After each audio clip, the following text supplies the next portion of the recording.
অভিজ্ঞ দল নিয়ে ক্যারিবিয়ানদের সামনে মাঠে নামছে টাইগাররা। সেন্ট কিটসে বাংলাদেশ সময় আজ সন্ধ্যা 7:30টায় শুরু হচ্ছে 3 ম্যাচের ওয়ানডে সিরিজের প্রথম ম্যাচ। সাফল্যের আলো ঝলমল করা ইতিহাসের এক পাতায় সঙ্গে নিয়েই ওয়ানডে সিরিজটা খেলতে নামছে বাংলাদেশ। ওয়েস্ট ইন্ডিজের বিপক্ষে সর্বশেষ 4টি ওয়ানডে সিরিজে জয়ী দলের নাম বাংলাদেশ।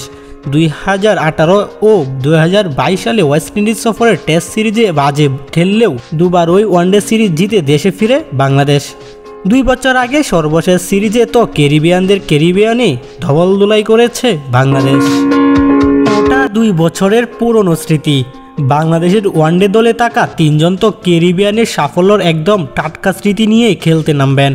সৌম্য সরকার, আফিফ হোসেন ও রিশাদ হোসেনরা। বাংলাদেশ সময় গতকাল সকালে গায়ানায় অস্ট্রেলিয়ার দল ভিক্টোরিয়াকে হারিয়ে চ্যাম্পিয়ন হয়েছে গ্লোবাল সুপার লিগ নামের টি-20 টুর্নামেন্টে।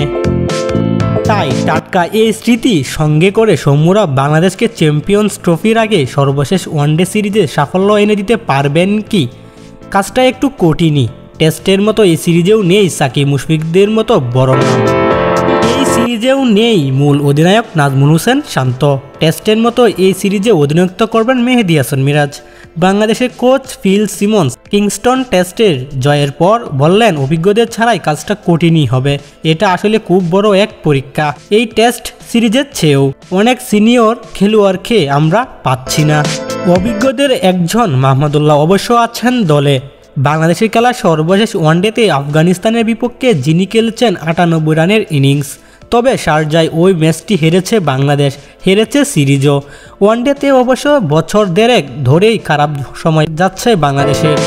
সর্বশেষ 5টি দ্বিপক্ষীয় সিরিজে 4টিতেই হেরেছে তারা।